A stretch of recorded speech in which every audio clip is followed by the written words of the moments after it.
Awesome. Okay, so I'm recording now. Thank you so much for agreeing to do this. And it probably will only take like a half hour. It won't take the Cool. full. Thanks for having me. Yeah. So I didn't know if you wanted to start, like just I know you talk at schools a lot. We wrote some questions down. We studied traumatic brain injuries this past week a little bit. So we wrote some questions down, but I figured I'd just let you kind of go and then How many questions are there? oh, just a few, just like pretty All right. basic, I'll, but I'll, I'll give a synopsis of yeah, like I'm my sure you'll story. cover them, honestly. They're pretty All right. basic. Yeah, my name's Jim Scott. I'm from Acton, New Hampshire, down near Haverhill, Mass. And I lived there until I was 23, 22. Went to school, high school in Plastow, and I played a lot of sports and pretty normal kid. I partied a lot in school, which was not great. And then I went to college. I actually went to three colleges, but that's another whole story. But I ended up graduating in 2006 from the University of Tampa.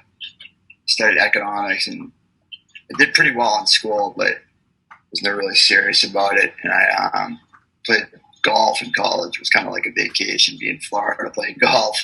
But I came home and I moved in with my parents, and they had moved to York, Maine, or Cape Nettic, and I lived there for a couple of months. And then went to a party where I grew up in Atkinson at my buddy's house on July 3rd, 2006. And then I guess at some point I just disappeared. It was like after midnight, and I tried to drive home, and I went off the road in Durham, New Hampshire, and car was demolished, and someone was driving by and they found me on the side of the road. They got thrown out of the car.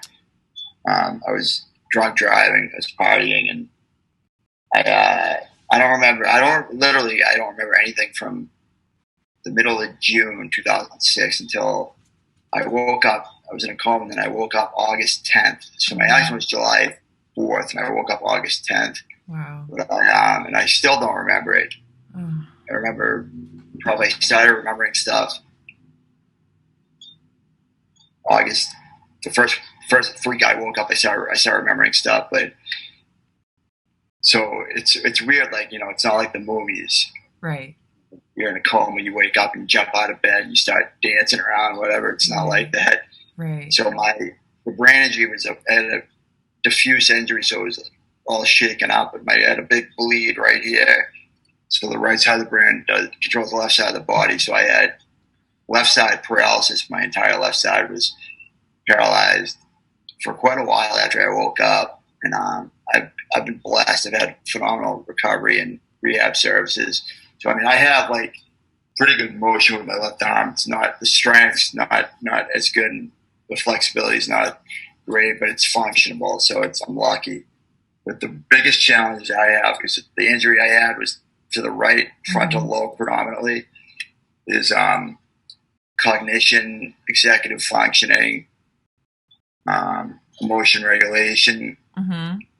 It's kind of weird because my short-term memory was pretty affected, and it's not great.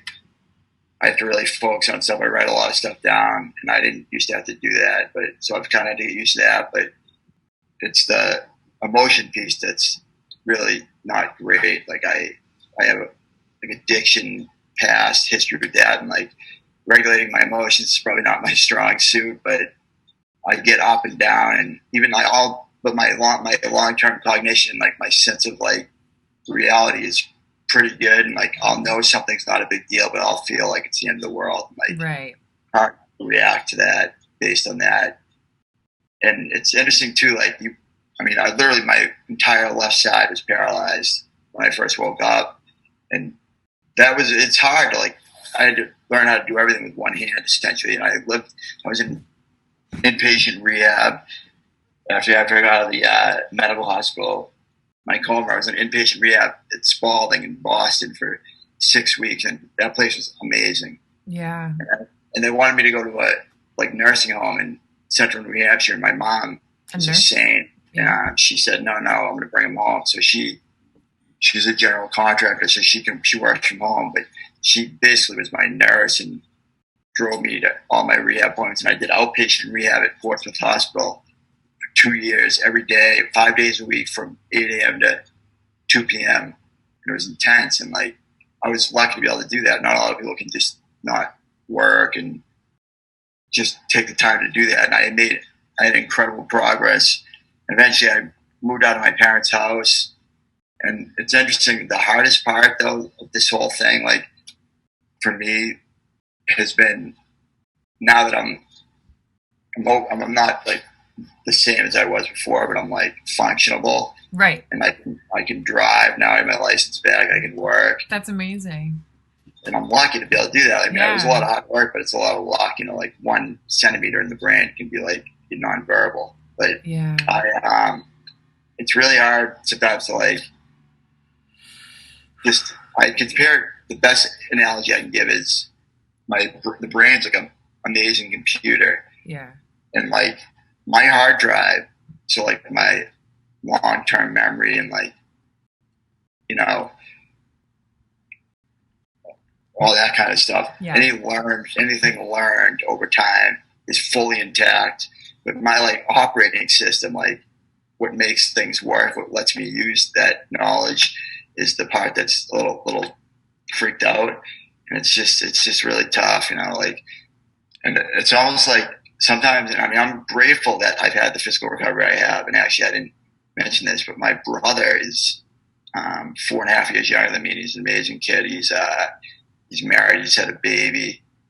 He's doing great as a high school math teacher. But when he was in high school, he fell off a balcony and he got paralyzed from the waist down. Oh my God. Partying, and like it's awful. And he's done an amazing job rebuilding his life. He coaches high school sports.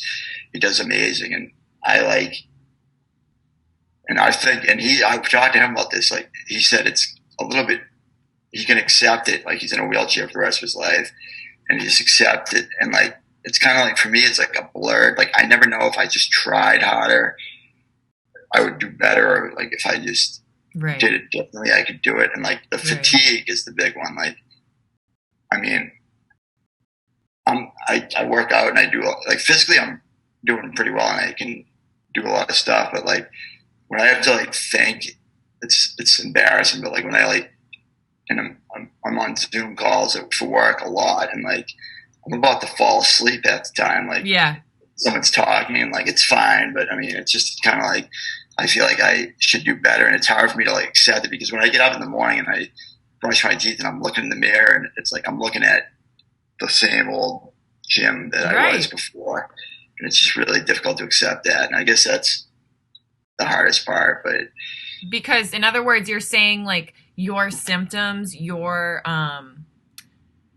I don't want to say like wounds, but like you're not paralyzed, you're not visibly in a wheelchair. It's within you. You know what I mean? Like it's in your thinking. You know, I don't know if you guys have talked about or are aware. There's a center in Portsmouth. Actually, it's closed right now, but we're doing virtual stuff. It's called the Krempel Center, and it's a brain injury day support program, and it saved my life. Like I started going there in 2008. What's it called? The Krempel Center, KREMPELS. And you know, actually, when everything's somewhat normalized, I'm sure like we could set up having a few of the members come up or that'd be amazing. Yeah, but there's some amazing people there, and like the founder, actually, I've become really good friends with. His name is David Krempels, and I think it was 1990. He had just gotten married. He's like 40 at the time, and he got rear-ended by an 18-wheeler on the main turnpike, and his wife died, and he had a severe brain injury. So he couldn't work anymore. He was a contractor, couldn't work. And a couple of years later, he had a big settlement with the trucking company. He got quite a bit of money, and he was like, "I got to do something good." So he's an amazing guy, and he started the center. And it was originally they gave out grants to help people adapt vans, build ramps for houses and stuff. But he said the people said they just needed a friend, and so he like developed this clubhouse model, and it's an incredible place. And I mean, I consider like. Obviously, it's an expensive membership fee because you have to arrange to go, but it's the greatest place I've ever been involved with. And I mean, it's amazing. I can't even imagine what my recovery or even my life would be like because there you're just accepted for who you are. Yeah. And everyone knows like what a brain injury is like. So like some people there are nonverbal. They talk with computers, are in power wheelchairs. They have 24-hour aids, and we're all equals. And it's just amazing. Like it's really a great thing now. But so, and I think, and I always say the greatest thing about the Carmel Center is like you're accepted there, and then you kind of learn how to accept yourself. Yeah. The biggest thing, I mean, it's a challenge. Like, and I'm by no means am I there or recovered or mentally good. Like I have my struggles, but I mean, even like this whole situation, the isolation, which I'm sure everyone can relate to. I feel like it was like when I first had my brain injury all over again. Yes. Like, and it's kind of weird. And then like I'm involved with a couple other, support group kind of things and like connections in the community, and I'm lucky to be able to do that. And even though there's some virtual stuff now, it's just like you don't have that human connection. Yeah. It's kind of like PTSD. I'm like, oh my God. I don't know, but I mean, I'm very, very lucky, and I feel, and honestly, if anything, I feel guilty because, and it's a whole other issue. It's like a psychological thing, like not necessarily brain injury, but brain injury can happen from trauma, tumor, or stroke, or you're born with like a genetic malformation. But most of these things are bad luck or violence or accident, and like then I see all these members of Cremples, a lot of stroke victims, a gunshot victim, car accidents. People got run over, and they struggle and they have challenges just like I do, and I feel like, and here I am, and like I did this to myself, and it's hard, Like, yeah, but I would say that, I mean, I think this is an excellent lesson, especially for high schoolers, because being, I think that feeling invincible as a young adult is extremely more common than you think. And that, like you said, like everything is, you can't see me, but I'm making like a centimeter, like this centimeter in the brain. Like I feel like so many of us were centimeters away from this experience that you've had, you know what I mean? And like,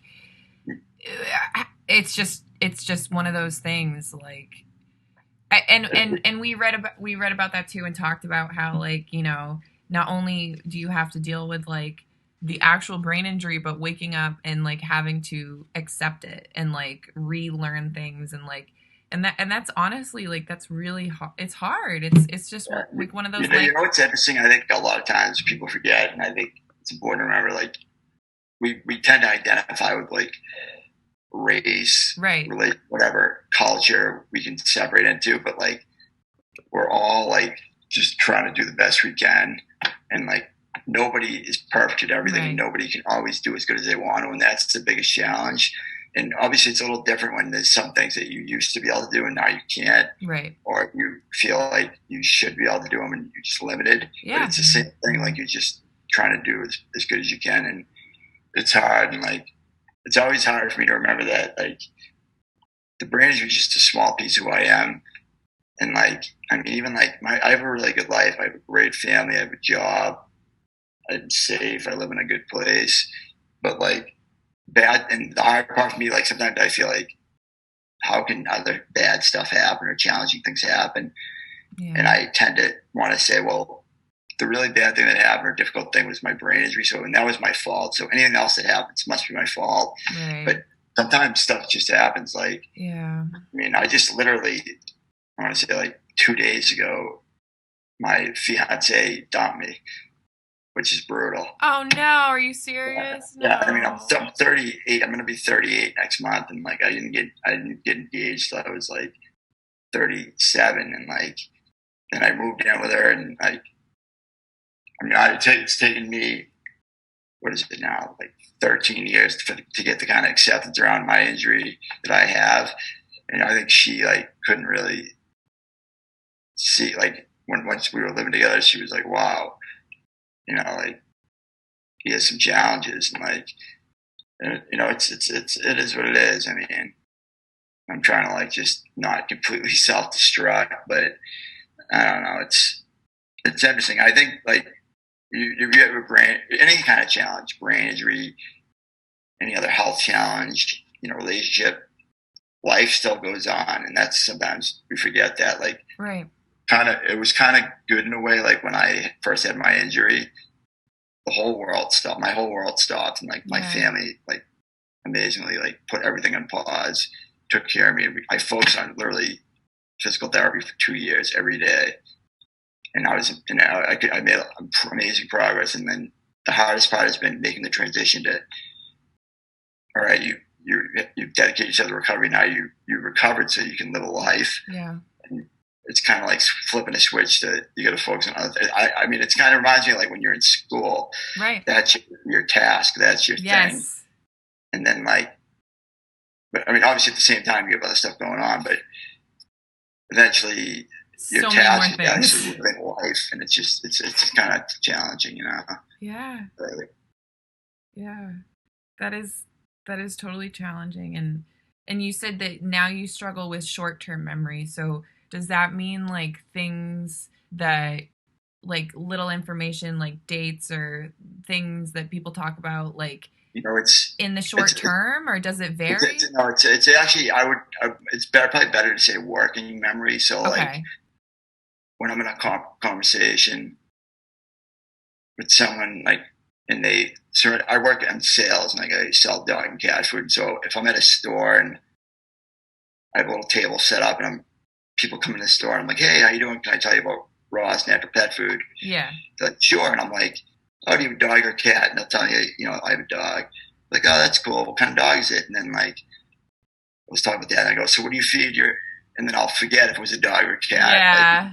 And like, it's weird. I think it partially has to do with because I don't necessarily pay that much attention, but because I never had to before. Like I have to really like when someone says something, internalize it and like plug it into my memory.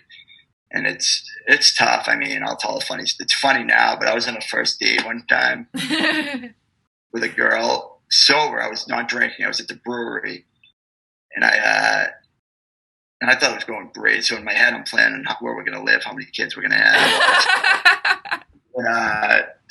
And then I'm like, all right, I gotta ask her out again. So I'm like, I'm about to say, so I want to have dinner again, maybe this weekend. And I couldn't remember her name. Oh no. Yeah, and I'm like thinking, I'm not gonna tell her I don't know her name, because that's no second date.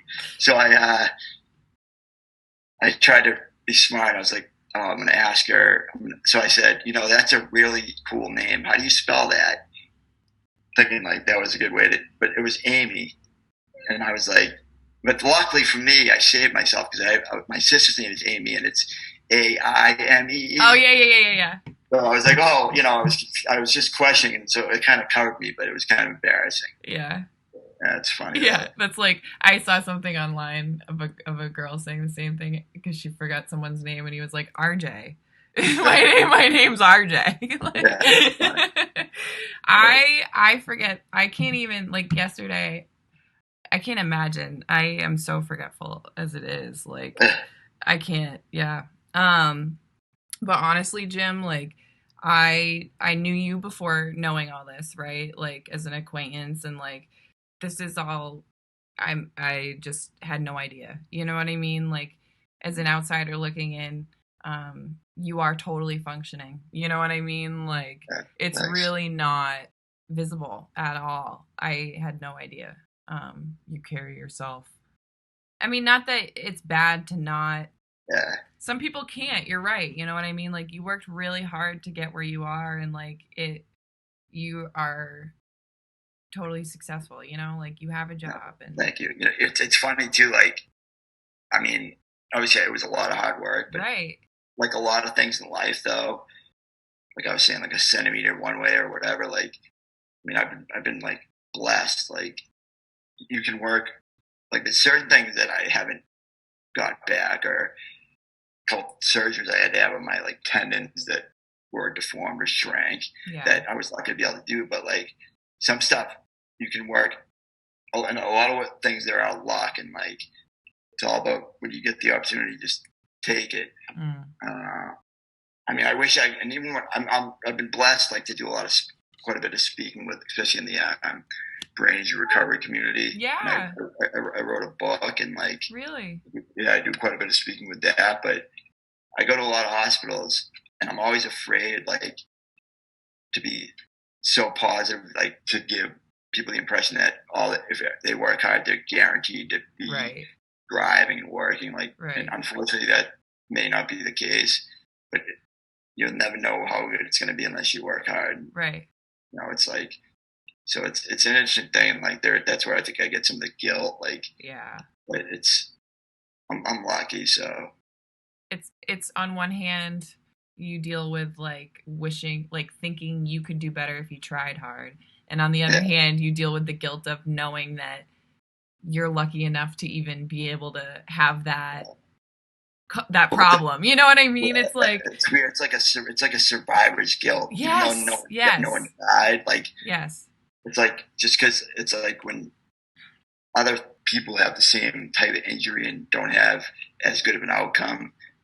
And like, but I think like, I know, like, for instance, like my brother, like sometimes I look at my brother and I'm like, oh my God, both made a mistake and Yeah. he can't walk, he can't feel his legs. And I'm like, well, is that would if it was reversed, he would be working as hard as he could. And like, I'm sure he wants me to have as good of a life as I can have. So Right. He's not going to ask you to put yourself in a wheelchair for him. You know what yeah, I mean? it's interesting too, like, 'cause I would, and I'll Right. I'll end with this story. So when my brother had his accident, he was in Mexico on like spring break, and he got airlifted to Houston. And I went to see him in the hospital, and he's laying in the bed, and I would go in, and there's a lot of stuff going on, and so I'd always go in late at night when no one else was there, and I was standing at the end of his hospital bed, like, it was emotional, and I held onto his legs. And I remember, like, and I'm not a huge, like, go to church guy, but, like, I believe in God. And at the time, I was, like, praying that I'd switch places with him. Right. Yeah. And, like, I remember closing my eyes and, like, you know, I hope when I open my eyes, it's me laying there and he's standing here. And, like, it was the weirdest thing when I woke up and I was in the hospital, there was a second, I was barely, like, aware, and, like, I didn't even have any, like, wherewithal to know what was going on, but, like, I thought maybe that's what happened, Yeah. which was kind of weird. When you did wake up. Yeah. I thought, like, oh my God, It happened. This came true. But then Oh. he came, and he was a freshman at UNH at the time, and he had already had his accident, and so he came down to see me the first time when I woke up, and he was in the wheelchair, and I saw him, and I remember thinking, wait a minute, I didn't get my wish. Yeah. Like, it was weird, you know. Oh my God. That's surreal. Yeah, it was very strange. I remember one of our questions, you've answered like all of them, so they're pretty irrelevant at this point. But I have no shame. Yeah. But one of them was what do you wish? What do you want, like, people who don't have brain injuries to understand about, like, if you could impart some knowledge on, like, people, like, if they have a loved one who all of a sudden has a brain injury, what would you want them to know? You know what I mean? Or like, yeah, I think it's not even necessarily about like a brain injury specific, but yeah, it's almost just general with people. Like, right. I remember one time I was my sister's like very zen, like a great person, and like I don't know where she gets it, but like, so we were like, feel where we were going, and we were in an airplane, and this lady was like struggling to get something out of the overhead. Yeah. And I'm kind of impatient. I'm standing there waiting off the plane, and like she could see I was getting like anxious or. And she's like, just calm down. I'm like, well, kind of. And she got off the plane. She's like, you have no idea what they're going through. And like, and it's funny. It's not funny. It's interesting because every now and then when I'm like in the grocery store or whatever, and like something's on a shelf and like I have to reach up and get it, like it's really hard to reach out with my left hand. So I'll have to like reach out with this hand, take something down, then like put it down, and then reach out with this so it takes me longer. Right. And I'm thinking, if someone is looking at me and like they're like, why is this kid doing it that way? It's taking so long. Right. Or like, can't he just start? And they probably want to go, hurry up, dude. Well, one time I was crossing the street this guy waved me across in downtown Portsmouth. And I was going across in the crosswalk, and he rolls down his window and goes, "Dude, I let you go. You didn't take so long." And like, I didn't say what I wanted to say because I'm probably not that tough anymore. But like I was thinking like, it's completely understandable that he would like think that I'm like walking slow on purpose. But it's like, I think the one thing is to like give people the benefit of the doubt. Yes. Especially, I mean, now is a good time. Like, you don't know if, like, not that someone might have an invisible kind of disability, but someone might have like a tragedy in their family and just got the phone call and they're like not doing well, and like maybe they totally inadvertently cut you off or bumped into you. It's not intentional. That's everyone's going. There's a great quote. I think it's everyone's fighting a battle that you know nothing about. Yeah. And like, I think that's like, obviously it's easier said than done, but just to like have some understanding, some compassion. Yeah, totally. That's incredible. Do you still speak at schools, or has that been kind of postponed? Well, I do. And like, I usually a lot in the spring. Yeah. And this year obviously was like, I did one at Portsmouth High School in like Wow. February, and that was the last one. It was funny when I first I started doing it with the Krempel Center. Yeah. If you ever want to go, their website's unbelievable. It's krempelcenter.org. It's Okay. KREMPELS, but it's unbelievable. So we do like community education, and we go to school sometimes. Yeah. So I first started doing it with them, and like, public speaking is not my forte. Like, I get nervous, but so I was going pretty well, and like I actually enjoyed it. So I started doing more of it, and then I wrote my book, and I got in touch with a few people, and I started going a lot of places, and usually like a class like 20, 25 kids. So one time this person, it was at Marshwood actually, said, "I'd love to have you come talk to my senior class." Like, all right. And I was like, "What is it like?" I'm like, thinking it's like a health class, wellness, something like that. She meant the whole senior class. Like, yeah, of course. And then after that, like, I don't get nervous now. It's great. Yeah. Like, when I walked in, I was like, I thought you said it was the class. Whole grade, said, the whole grade. Yeah, it's the senior class. That's what the class like, means, right. yeah. Yeah, no, but it's cool, though. That's too funny. Well, this is literally just a class, but I will show this for years to come because it's recorded. Awesome. So that's the beauty of it. How long have you been teaching, Anna? 2 years. I teach high school online. Have for the past 2 years. Before that, I was just student teaching, so it didn't really count. But that's cool, though. Yeah, it's interesting. So this whole pandemic has really not changed much for me. Just now everyone's online, right? I know. I'm just not commuting. My brother's a high school math teacher. Now he's a high school online math teacher. Yeah. I know. So we kind of had the benefit during that situation. So, but no, this is incredible. I'm sure they'll have things to say, and I'll send it your way. Yeah, I mean, any questions, just let me know. I'd love to answer some questions. And honestly, you're an awesome public speaker. You did so good. Thank you so much for doing this for our class. Have a great day. You too, Jim.